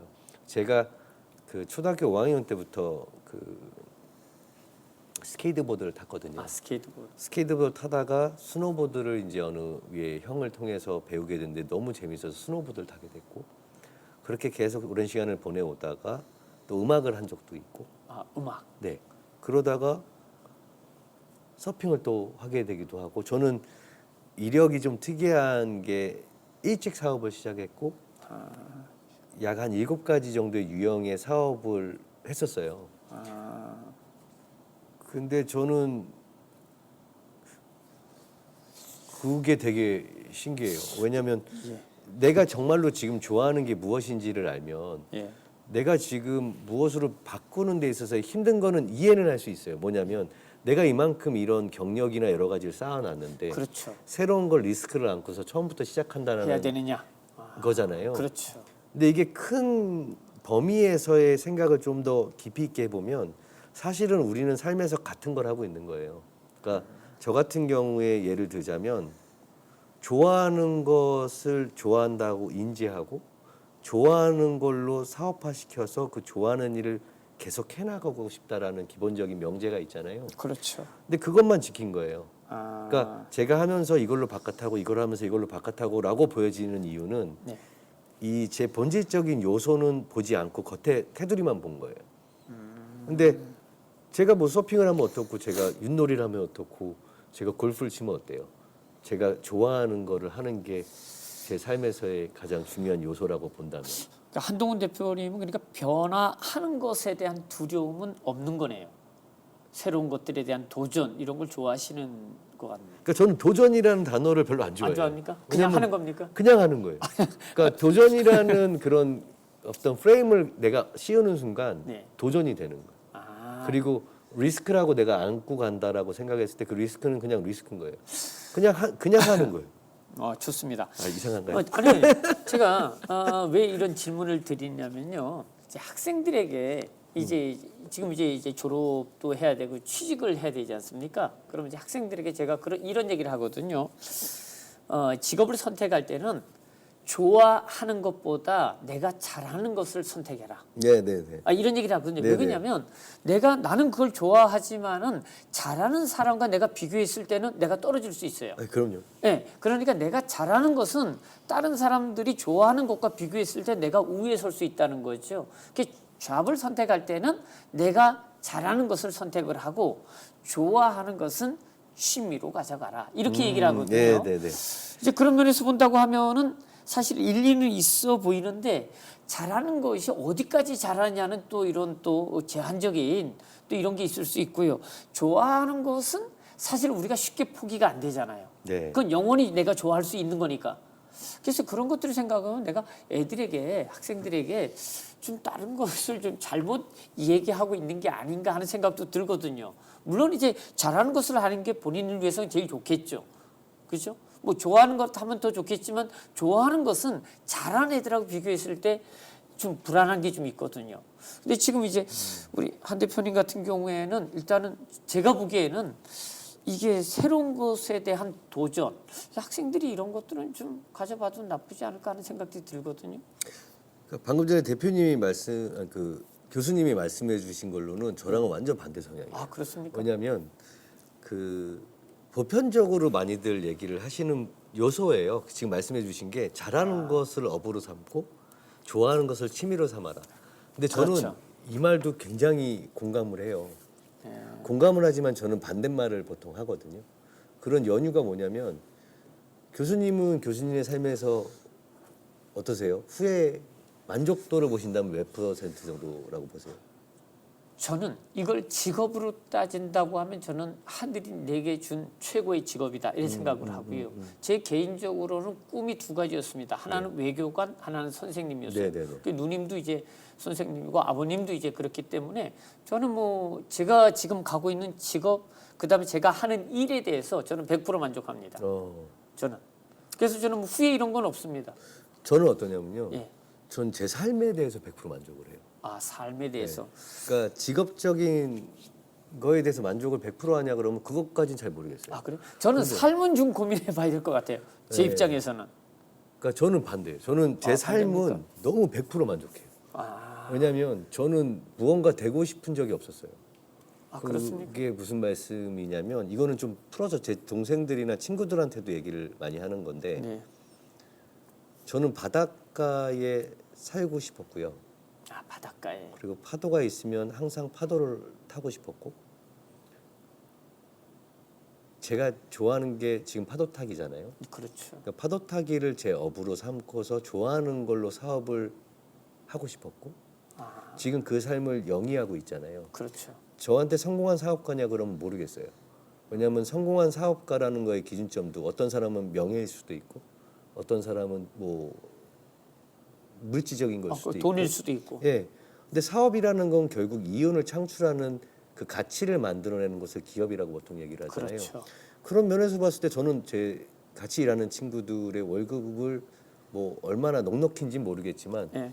주고 있고 예. 저도 그걸로서 생활을 영위하고 있고 제가 방금 전에 말씀드린 그 세 가지 요건을 갖춘 상태에서 그 삶을 영위하고 있기 때문에 뭐 그런 면에서 보자면 저는 성공한 삶을 지금 살아가고 있다라고 생각이 들거든요. 그러니까 우리가 성공했다는 게 꼭 돈을 많이 벌어야 뭐 아니면 위대한 사람이 돼야 성공한 게 아니라 내 스스로에게 내가 만족하는 삶이라는 것은 자신에서 중요한 거라고 저도 생각합니다. 그래서 교수님이 지금 말씀하신 것처럼 제가 이 부분을 강조해서 자꾸 말씀드리려고 하는 게 잘하는 것을 했을 때 네 삶에서 그게 정말로 행복하고 만족감이 채워지느냐라고 생각하는 친구라면 전 그렇게 가야 된다고 보는 거죠. 근데 계속 어딘가 비어있고 내가 진짜 하고 싶었던 건 이건데라고 딴 쪽을 자꾸 바라보게 되는 거면 전 삶이 굉장히 큰 불행 요소를 갖고 있다라고 생각을 해요. 아니 저도 충분히 공감하는 것이 이게 사실 라떼거든요. 라떼는 라떼인데 그러니까 사실 학생들 보고 이랬으면 좋겠어. 우리 네가 좋아하는 것 평생 즐길 수 있는 곳으로 살아라. 그러면은 일단 경제적인 문제가 해결이 안 될 가능성이 많은 거예요. 네, 그러니까 지금 우리가 그쵸. 학생들에게 할 때는 좋아하는 것보다는 네가 잘하는 것을 통해서 경쟁력을 만들고 그것을 통해서 네가 세상에서 좀 일이라든가 이런 것들을 통해서 네가 경쟁력이 있는 사람이 되라. 이렇게 해서 우리가 이제 좋아하는 것보다는 잘하는 것을 선택해라. 이렇게 얘기하는 거거든요. 아유, 충분히 이해합니다. 네, 근데 이제 네. 저는 그러니까 이제 우리 때도 그랬고 지금 이제 세상이 이렇게 어렵다. 경제적으로 좀 여유가 있어야 즐길 수 있는 아니냐. 아주 그러니까 고전적인 가장 기본적인 얘기들을 하는 건데 지금 이제 우리 한 대표님 얘기 들어보면은 그게 꼭 그럴 수 않아도 돼. 내가 즐기는 거 하면서도 내가 충분히 내 삶도 만족하고 뭐 이러면서 사는 것도 좋다 하는 생각은 듭니다. 네, 거기서 이제 이런 부분도 있는 것 같아요. 이게 이 옳고 그름의 문제가 아니라 내 삶에 대한 내 그 소신하고 가치관이 어디를 바라보고 있느냐에 대한 논점인 것 같아요. 예를 들면 이 큰 폭의 방금 전에 교수님이 말씀하실 때 직업적인 걸로서는 100% 만족한다고 말씀하셨고 예. 삶적인 거는 조금 고민해 볼 부분이 있다라고 말씀하신 예, 것처럼 저는 삶에 대해서는 100% 만족을 하는데 예. 직업적인 면에서 100% 만족하냐 그러면 적당히 만족한다가 맞는 것 같고 근데 이거에 대한 거는 그 사람이 갇힌 환경에 따라서 달라지는 답이라고 생각이 되는 거예요. 저 또한. 그렇습니다. 예를 들면 정말 너무 가난하게 삶을 살았어. 근데 그 사람은 본질적으로 그 가난한 삶을 살았기 때문에 정말로 물질적인 게 나한테 충만함을 가져다 주는 굉장히 중요한 요소일 거거든요. 네. 그 사람은 내가 잘하는 걸 해라라고 말하지 않아도 잘하는 걸 하게 될 거고 네. 뭐 풍족하게 살았던 혹은 뭐 제 주위에 뭐 힘들게 자랐지만 그림을 그리는 친구들이 있어요. 네. 그 여전히 그림을 그리고 있거든요. 그 여전히 힘들어요. 근데 그 친구들의 과의 대화를 통해서 제가 얻을 수 있는 건 뭐냐면 그 친구들이 만족하는 지점이 범인들이 알 수 없는 그 지점의 선상에 있다라는 거죠.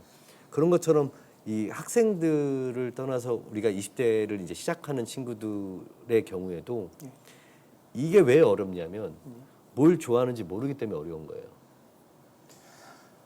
제가 이제 학생들이 이제 지도하다 보면은요, 이제 1학년, 2학년, 3학년, 4학년 이제 제가 지도한 학생들이 있어요. 이제 나눠가지고 이제 매번 1년에 2번씩 학생들하고 이제 상담을 하거든요. 네. 학생들이 물어봐요. 앞으로 너는 이제 1학년 들어오면 앞으로 4년 동안 뭐 할 계획이니 물어봐요. 아직 없다는 거예요. 그럼 이제 3학년이 2학년이 돼서 3학년이 또 물어보죠. 면담은 이제 매 학기 해야 되니까. 그래서 다 기록을 해놔요. 너는 뭐 하고 싶니? 글쎄 아직요. 4학년이 되지요.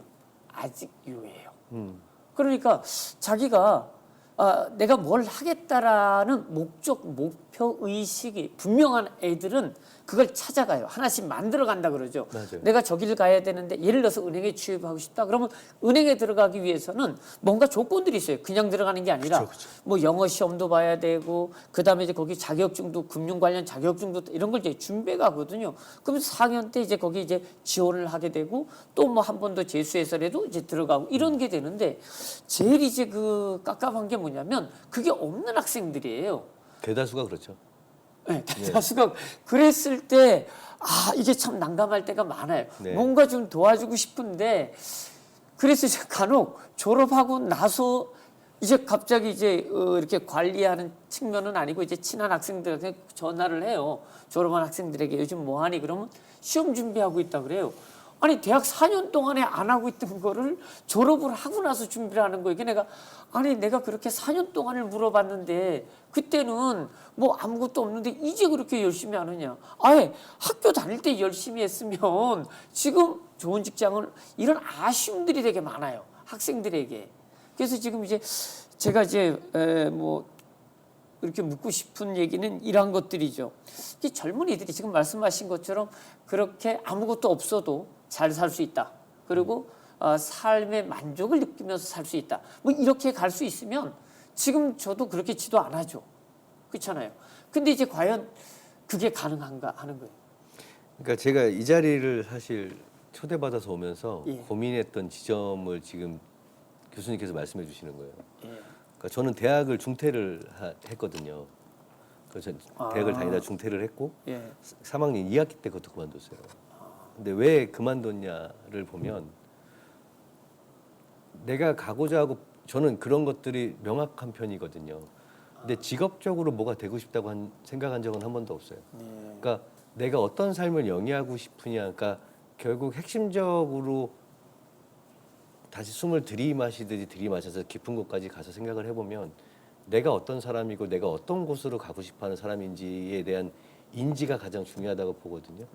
그러니까 지금 교수님이 말씀하신 건 아까 행정적인 요소를 얘기한 것처럼 주체가 되려고 하신 거예요라고 저는 봐요.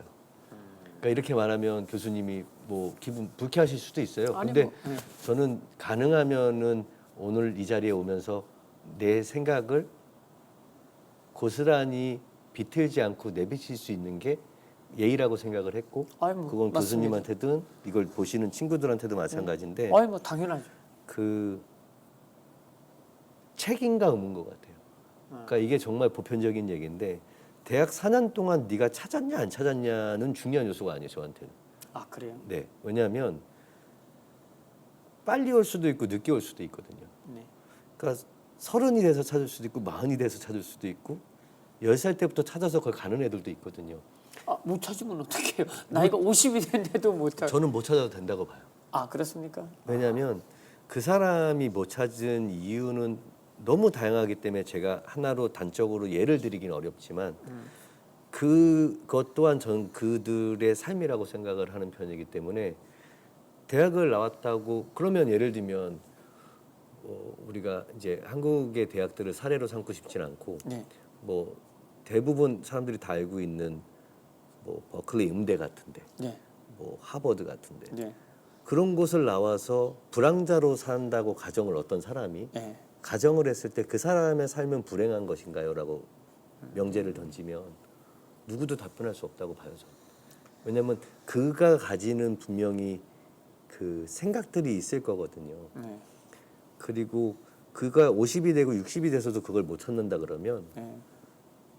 그냥 그거는 누구도 어떻게 해줄 수 있는 부분이 아니라고 저는 생각해요. 아니 뭐 그건 동의합니다. 왜냐하면 빌 게이츠도 하버드대 중퇴거든요. 네, 네. 그게 고졸이에요. 그러니까 뭐 저는 뭐 그래도 뭐 지금 세계 뭐 제일 부자일 수도 근데 있으니까. 그건 특별한 사례고. 아니 그러니까 교수님이 말씀하신 거에 대한 그런 부모로서의 스승으로서의 관점에서의 그런 걱정과 우려는 당연한 거라고 저는 생각이 들어요. 네, 그래서 좋습니다. 자 이제 뭐 시간이 이제 많이 너무 지나가지고 무거워졌어. 왜 아닙니다. 뭐 아니 우리 학생들의 입장에서는 뭐 당연한 것일 수도 있고요. 사실 그래서 이제 이런 자리들을 마련한 거니까요. 괜찮습니다.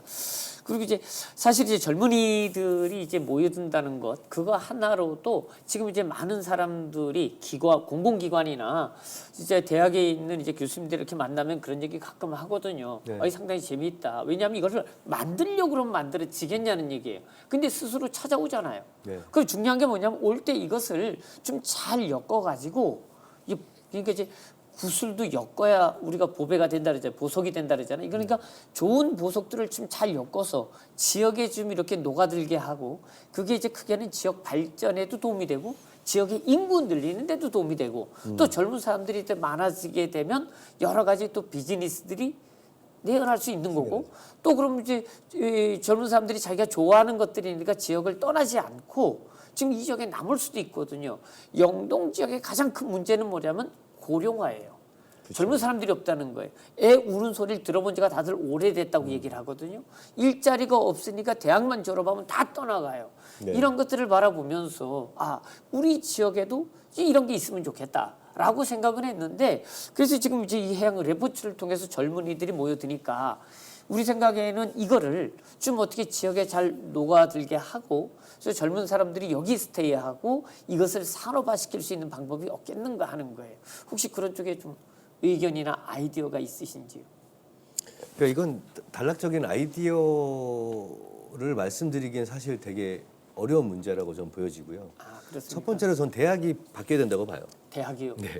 대학. 네, 왜냐하면 바뀌어야죠. 대학의 문제뿐만 아니고 대학생들도 바뀌어야죠.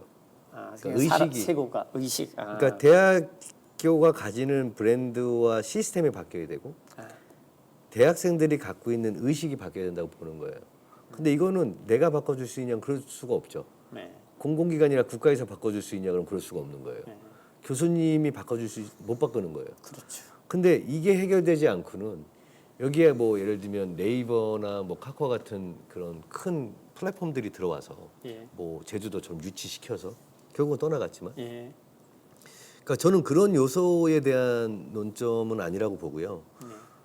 본질적으로 그 두 가지가 바뀜으로써 그 사람들이 특화된 어떤 요소, 콘텐츠를 갖고 있는 대학이 마련되면 네. 장이 마련되잖아요. 그 장에서 그런 교육을 받아서 만들어낸 자기만의 콘텐츠를 가지고 그 지역의 산물들을 만들어내는 이 순환 구조가 만들어진다고 보거든요. 네. 그러니까 저도 지금 제가 하는 회사가 이제 벤처고 스타트업인데 네. 그 벤처 2000년대 붐 시절에 굉장한 그 돈을 이제 성공을 이룬 기업가분들이 후배들의 창업을 돕는다라는 네. 시스템이 지금 현재 그 스타트업들이잖아요. 예. 근데 이런 것처럼 저도 원래는 그 성남 분당 토박인데 네. 왜 15년 전에 여길 내려왔냐 그러면 그건 여기 무슨 특별한 콘텐츠가 있어서 온 게 아니고 제가 그 콘텐츠를 만들러 온 거잖아요. 그렇죠. 마찬가지로 그 저 같은 친구를 이주민이라고 얘기를 하고 그 토착민이잖아요. 네. 원래 계시는 본주인 원주민들이 그런 것들에 대해서 사실 이질감을 느낄 수밖에 없단 말이에요. 네. 그러니까 죽도 인구와 같은 경우는 굉장한 인원수가 여름철에 폭발적으로 오잖아요. 네. 그러면 사실 제가 거의 1세대에 속하기 때문에 거기선 네. 제가 1세대라는 단어는 별로 좋아하지 않지만 네. 어쨌든. 형식적으로 거기에 계시는 어머님들이나 이모들이나 삼촌들이 계시고 네. 이 지금 밀려 들어오는 관광객분들이나 이제 초창기 서핑하는 친구들이 왔을 때 이 친구들의 중간 가도 역할을 해줘야 되는 부분이 있단 말이에요. 그렇죠. 근데 여기서 사실 불가능하구나라는 생각을 많이 해요. 아, 그렇습니까? 맞아요. 왜 그러죠? 그거는 이 관습이 다른 거예요. 그러니까 자라오는 환경이 달랐기 때문에 시야 각이 달라요. 그러니까 혹시 이제 나이 연배 차이가 많이 나서 뭐 그런 건 아니요. 아닐까요? 아, 그런 저도 건 그렇게 처음에 생각을 했었는데 그게 아니고 아니고. 같은 나이의 친구를 만났을 때도 다른 거예요. 아, 그렇습니까? 그러니까 문화적인 성질이 다른 거예요. 그러다 보니까 내가 생각할 땐 이게 맞는 건데 네. 여기서 생각했을 땐 이게 맞는 건데 네. 이게 어떤 좋은 합의점을 만들어내는 게 굉장히 어려운 거예요. 그 저는 반대로 행정기관이나 해서 할 때는 분리를 완전히 시켜야 된다고 보는 편이에요. 그러니까 지금 아까 교수님이 말씀해 주신 것처럼 화합이라는 것처럼 좋은 말이 어디 있어요. 그렇죠. 화합. 어렵죠. 화합을 하려면 완벽한 분리가 이루어져야지 화합이 된다고 저는 보여지는 거예요. 역설적으로. 그래서 저는 뭐 청년회도 만들어보고 청년회에 계신 형들하고 친하게 지내고 동네 방범대원들하고도 얘기를 하고 뭐 소방대원 대장형하고도 얘기를 하고 하는데 그러니까 모든 것이 그런 것 같아요. 해양 레저 나아가서는 해양 문화를 가지고 대형 산업화 혹은 어떤 산업화에 성공을 시켜서 그걸로 인해서 이주민이 더 많이 생기고 거기서 대학을 나온 친구들이 거기 안착을 하고 이 성장해 나가는 새로운 도시를 만들어질 수 있냐 그러면 굉장히 복합적이잖아요. 그렇죠. 근데 거기서 핵심적인 요소는 뭐냐면 내버려 두는 거예요. 예? 방치를 해야 된다는 건가요? 방치라는 단어처럼 들리실 수도 있고 그러니까요. 근데 방치는 고스란히 그대로 남겨놓는 거죠. 냅두는 거잖아요. 네. 무관심인 거죠. 무관심인 거죠. 그게 아니고 방치처럼 보일지언정 일단은 내버려 두고 그 안에서 요소를 찾아야 된다고 보는 거예요. 어디가 비어져 있고 어디에는 밀어줘야 되고 어디는 끌어당겨줘야 되는지를 지속적인 관찰을 통해서 나오는 답안을 가지고 아까 교수님께서 정말 좋은 말 해주셨잖아요. 주체가 되려고 하면 안 되고 서포트를 하는 역할로서의 행정적이던 어떤 학문에 의해서도 그 친구가 가고자 하는 길을 그 고스란히 지켜봐주면서 밀어주고 당겨주고 좀 이렇게 비어있는 거 좀 채워주고 하면서 올곧게 갈 수 있게 하는 게 저는 선배들이고 행정기관에서 해야 되는 일이고 교수님이 또 하셔야 되는 부분이라고 보는데 그런 부분들이 없이 개입을 하려고 하다 보니까 오류들이 많이 생기는 거예요. 그러다 보니까 각이 세워지고 화해를 자기들끼리 해야 되는데 자꾸 개입해서 화해를 시키려고 하니까. 그러니까 지금 양양죽도는 생각하시는 것보다 굉장히 잘 화합이 돼 있어요. 아, 그렇습니까? 막 저한테 뭐라고 막 장난으로 욕도 하시고 그 대신에 김치 담그시면 김치도 주기도 하시고 그런 것들이 왜 됐냐 그러면 시간이 필요하다는 거죠. 시간이 필요하죠. 네.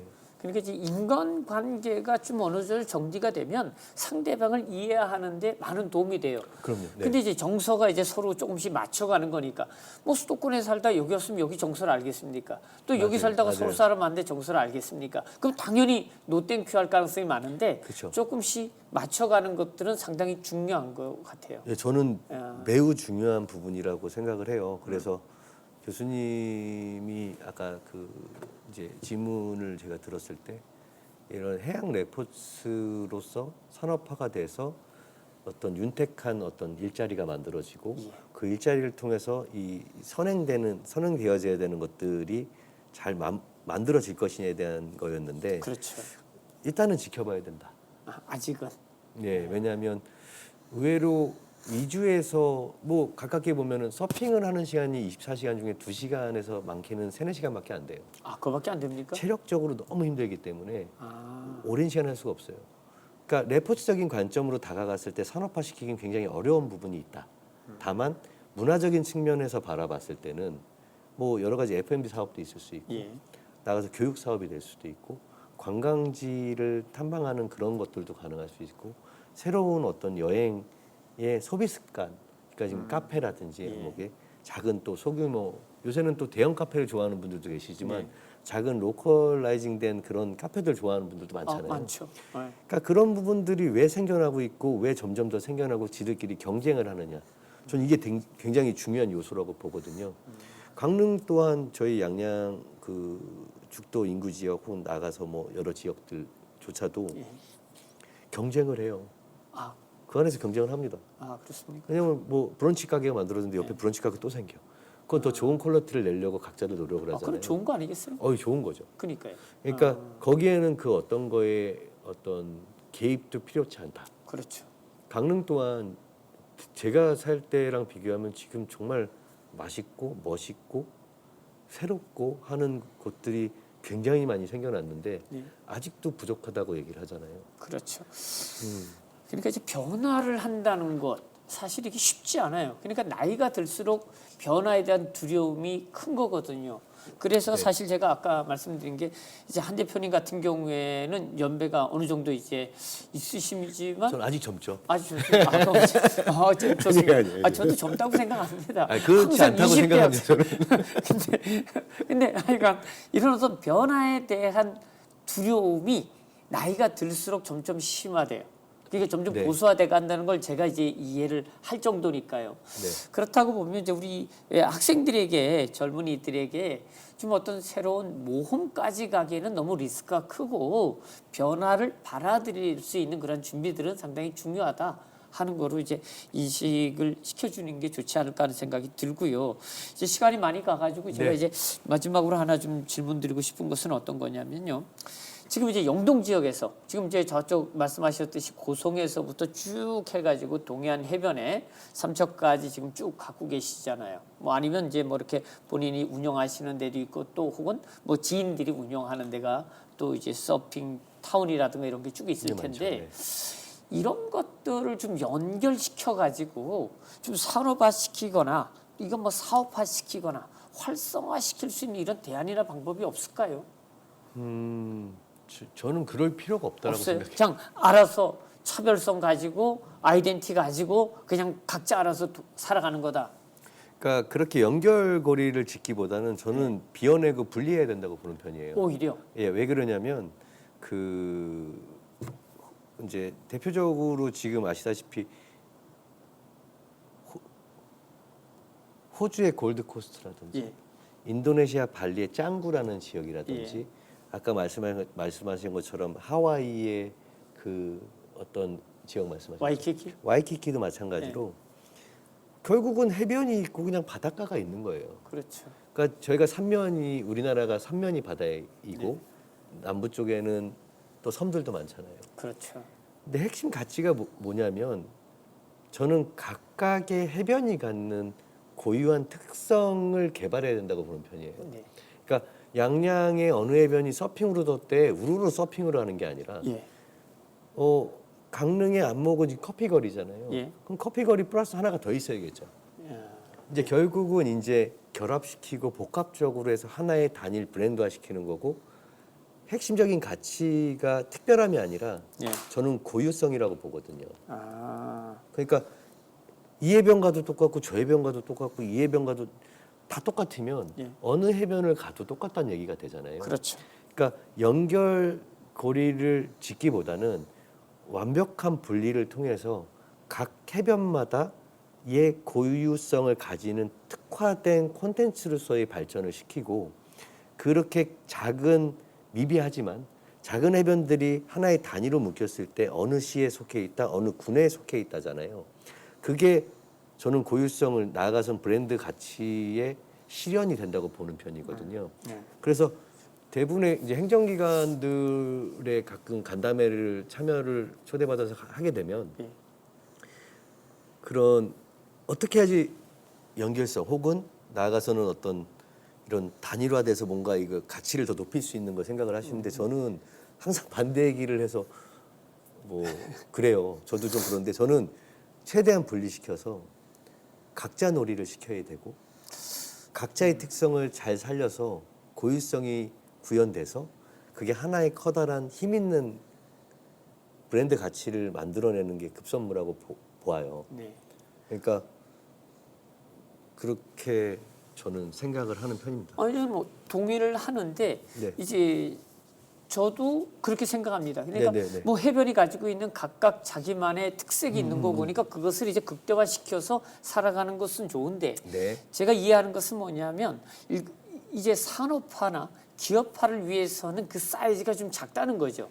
그러니까 그 차별화돼 있는 것들을 연계하면은 이게 큰 그룹이 되는 거거든요. 그렇죠. 예, 그렇죠. 예를 네. 들어서 이제 우리나라 같은 경우에는 독특한 게 재벌들이 네. 계열사들이 엄청 많잖아요. 그렇죠. 하지만은 예를 들어서 MS 같은 경우에 뭐가 있나요? 애플 뭐 있나요? 생각나는 게 별로 없잖아요. 그래 뭐 테슬라도 마찬가지. 네, 그러니까 생각나는 게 별로 없잖아요. 네. 그냥 테슬라 뭐 이렇게 하나씩, 소니도 뭐 별로 파라솔이 별로 없잖아요. 네. 근데 우리나라는 삼성 하면 엄청 많잖아요. 네. LG, 현대 많단 말이에요. 이런 대기업들이. 그게 아마 이제 다른 나라 기업들과 우리나라 기업들의 좀 차이가 아닌가 하는 생각도 드는데 그렇다고 그래서 뭐 테슬라라고 하면 이게 한국에 있는 삼성보다 작은 게 아니잖아요. 그렇죠. 네, 이렇게 이해한다고 하면은 지금 말씀하신 대로 각자를 뭐 크게 만들 수도 있지만은 이것을 기업화 산업화하는 데는 각자 정체성, 독자성을 가지고 있는 것들을 묶어놔도 뭐 내 생각에는 괜찮지 않을까. 그러니까 사업화하기에 산업화하기에 더 쉽지 않을까 하는 거고 만약에 그렇게 됐을 때는 뭐 자치단체나 아니면 광역자치단체나 국가에서 지원하는데 뭐 더 편하고 쉽지 않을까. 이제 그런 입장에서 제가 이제 얘기한 거거든요. 맞아요. 그거는 편의성에 관련된 것 같아요. 예. 예를 들면은 지자체에서 예를 들면 서핑에 국한돼서 말씀을 드리자면 예. 아까 제가 썼던 단어인 형평성을 항상 논하시잖아요. 형평성 다음에 뭐냐면 관리자의 편의성을 생각하는 거거든요. 아, 그러니까 저는 그러는 순간 저는 아니라고 보는 거예요. 그럼 망한다. 망할 수밖에 없죠. 네. 왜? 관리자가 주체성을 갖고서 행동 양식을 펼치는데 네. 거기에 편리성, 내가 관리를 하는 측면에서의 편리성을 강조하는 거가 아닌 것처럼 표현하지만 사실은 그 부분이라 좀 보거든요. 근데 교수님의 의도는 알겠어요. 그게 아니라 하나의 단일 이 카테고리 분야에서의 각각의 고유성을 한 곳에 큰 울타리의 색깔 한 색감으로 맞추면 네. 그게 굉장히 큰 산업화가 되지 않겠냐. 그렇죠. 시기적으로 좀 더 필요하지 않을까. 시간이 좀 지나야 된다. 네. 아, 왜냐면 부러지고 자기들이 지지고 볶고 싸우고 뭐 해서 남아서는 친구들이 큰 덩어리로 남아 있을 거고 그 큰 덩어리로 남아 있는 친구들이 나중에 다 겪고 나서 자 이렇게 우리가 모아져서 하나의 목소리를 내자라고 했을 때 비로소 그런 특화성을 만들 수 있지 않을까. 그러니까 결국 이제 경쟁 속에서 살아남아야 그것이 예, 전체적인 어떤 다른 지역과의 경쟁력도 갖출 수 있다. 그렇죠. 지금 뭐 서핑으로만 말씀을 드리자면 지금 포항도 엄청나게 서핑 쪽에 투자를 하고 있고, 아, 그렇습니까? 네, 포항 신항만이라는 곳을 그러고 있고, 마찬가지로 태안군의 말리포라고 하는 네. 지역도 굉장히 뭐 대회도 크게 만들고 그래요. 그럼 앞으로 계속 경쟁력은 높아질 수밖에 없는 거고 또 거기서 처지게 되면 뭐 여기도 언제든지 사라질 수 있다. 도태되는 거죠. 도태될 수 있. 저는 그 시기가 트렌드가 훨씬 더 빠르다고 생각해요. 빨리 움직일 수 있다. 예전에는 매체에 한정적인 게 있었잖아요. 네. 지금은 너무 넘치는 정보들이 많기 때문에 네. 가짜들은 바로바로 나온다고 생각해요. 오케이. 네. 자, 그러면 제가 진짜 이제 마지막으로 저 원래 마지막 이거 별로 안 좋아하는데 혹시 지금 이제 서핑 산업 말고 네. 혹시 만약에 이것을 이용해서 다른 것들을 하고 싶다 그러면은 혹시 이 지역에서 하고 싶은 사업이 있을까요? 제가요. 네, 연관돼 가지고 뭐 전혀 다른 거를 하는 것은 좀 그렇고 서핑이나 지금 이제 해양 레포츠와 관련되는 비즈니스를 연결해서 내가 하나 더 해보고 싶다 이 지역에서 그런 게 있나요? 저는 없어요. 없어요? 네. 그냥 이거 하나만 하겠다. 네, 아까 방금 말씀해주신 것처럼 네. 제가 테슬라 혹은 애플 거 사용하지 않고 삼성 거 쓰는데 제가 굉장히 좋아하는 기업들이거든요. 근데 그런 기업들이 성장할 수 있는 배경은 뭐 교수님께서 경제부를 맡고 계시기 때문에 저보다 훨씬 더 전문가시고 많이 아시겠지만 결국 우리나라의 시장 크기가 현저히 작기 때문에 내수 자체로는 이런 콘텐츠 사업이 성장하기에 굉장히 힘들어요. 어렵다. 가장 크게는 또 봄, 여름, 가을, 겨울 4계절로 나눠져 있잖아요. 그렇기 때문에 이 산업 구조가 극대화돼서 만들어지기엔 굉장히 힘든 어떤 요인들이 있다. 아니 혹시 네. 외국 서퍼들도 오나요? 한국이 파도 퀄리티가 그렇게 좋은 것이 아니에요. 안 좋습니까? 네, 근데 제가 지금 재밌어하는 거는 예. 아까 이제 덧붙여서 그러니까 다른 사업이 아니고 제가 하는 사업 분야에서 좀 더 늘리고 싶어하는 건 뭐가 있냐면 예. 그 인바운드 형태로 해서 예. 일본인 서퍼나 대만 서퍼, 중국 서퍼 이런 동남아 쪽에 있는 서퍼들을 한국 쪽으로 올 수 있게 할 수 있는 여행 프로그램을 개발을 하려고 해요. 그게 뭐냐면 우리나라 스키장 가면 동남아 분들이 많이 많죠. 와 계시잖아요. 그렇죠. 눈 보기 위해서 오시는 거거든요. 거기 이제 눈이 없으니까. 예. 맞아요. 근데 지금 제가 이제 저는 21살 때부터 계속 해외에 나가서 오고 가면서 지금까지 살아왔는데 예. 달라진 걸 느끼잖아요. 교수님도 그렇죠. 해외 나가시면 달라진 걸 느끼시죠. 많이 느끼죠. 근데 그게 제 콧대가 높아지는 이유가 되기도 하지만 비즈니스적으로 되게 좋은 시기를 맞이하고 있다. 서핑으로서 파도의 퀄리티만으로 지금 이 사업을 외국 친구들 불러오는 건 불가능해요. 왜냐면 파도 퀄리티가 일본이 우리나라보다 좋고 대만이 우리나라보다 좋거든요. 근데 지금 그 사람들의 많은 관심사가 K컬처에 와 있잖아요. 네. 그러니까 이걸 섞어서 양양국제공항에서 지금 뭐 필리핀, 베트남, 뭐 일본, 뭐 타이완까지 다 왔다 갔다 하잖아요. 이게 증폭되면 증폭될수록 더 많은 친구들이 올 수 있는 계기가 되는데 그 계기의 통로로서 서핑을 이용해서 그 가치를 만들어낼 수 있지 않을까라는 저는 조심스럽게 요새 계획을 하고 있고 실제로 그렇게 하려고 준비를 하고 있습니다. 이번에 뭐 일본도 그렇고 필리핀도 갔다 온 이유가 그렇게 해서 이쪽으로 그 친구들 와서 파도가 있으면 파도를 타고 파도가 없으면 강릉, 속초 등지에 이런 로컬 스타트업들 많잖아요 요새. 그렇죠. 그런 친구들이 하고 있는 그런 사업장들을 방문도 하고 교류도 하고 그래서 먹기도 하고 마시기도 하고 뭐 투어도 하고 네. 특히 뭐 안목 커피거리 같은 게 맞아요. 좋은 비즈니스 상품이 될 수 있으니까. 네, 그래서 아직까지 거기를 바라보는 여행사들은 없는 것으로 알고 있고 제가 하고 있는 플랫폼이기 때문에 지금 약 한 7만 명 정도의 회원수를 보유하고 있거든요. 그래서 그 사람들을 상대로 내보낼 수도 있고 또 해외 친구들을 유치해서 인바운드로 땡겨올 수도 있는 사업 분야가 뭐 있을 거라고 생각합니다. 나쁘지 않을 것 같습니다. 네, 잘 되면 한번 연락 뵙죠. 주십시오. 알겠습니다. 한번 이런 자리가 아니고 더 큰 자리에서 한번 오시는 기회를 한번 가져보도록 하겠습니다. 오늘 긴 시간 저희들이 이제 대학이 살아야 지역이 산다는 프로그램을 가지고 한동훈 대표님과 여러 가지 말씀을 나눠봤습니다. 어쨌든 뭐 하시는 사업 잘 되시기를 바라고요. 앞으로도 이제 지역을 위해서 지역 경제 발전, 그다음에 새로운 일자리 뭐 이런 것들을 위해서 좀 많은 도움을 주셨으면 합니다. 토크 콘서트에 출연해 주신 한동훈 대표께 다시 한번 감사의 말씀을 드리며 오늘 세 번째 공감 토크 콘서트는 여기서 마치도록 하겠습니다. 감사합니다.